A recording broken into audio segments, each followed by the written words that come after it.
কৃষক ভাইদের জন্য সবচেয়ে গুরুত্বপূর্ণ যে বিষয়টি আমরা লক্ষ্য রাখতে হবে কৃষক ভাইদের বিশেষ করে যেমন রবি সিজনের সবচাইতে বড় যে মৌসুমটা সেটা হলো বড় মৌসুম রবি সিজনের।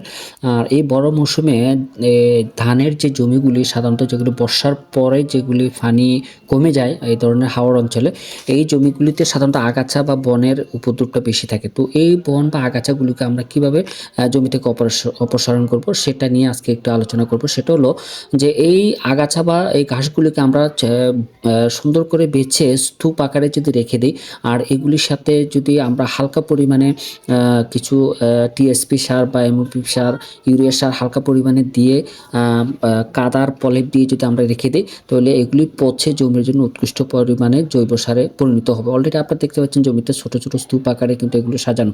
তো এটা থেকে অবশ্যই আমরা এই ঘাসগুলি থেকে আমরা জমির জন্য উৎকৃষ্ট পরিমাণে কম্পোস্ট সার বা জৈব সার আমরা পরিণত করতে পারি। তো কৃষক ভাইরা আপনারা যারা যেখান থেকে ভিডিওটি দেখছেন, আপনারা কিন্তু এভাবে এই আগাছাগুলোকে এইভাবে নিয়ন্ত্রণ করবেন এবং জমির জন্য উৎকৃষ্ট পরিমাণে সারে পরিণত করবেন। তো আপনারা যেখান থেকে আমার এই ভিডিওটি দেখছেন, সকলের জন্য এটি একটি আমার পক্ষ থেকে একটা মেসেজ। অবশ্যই এভাবে আমরা ধানের জমি রোপণ করব। ধন্যবাদ সবাইকে।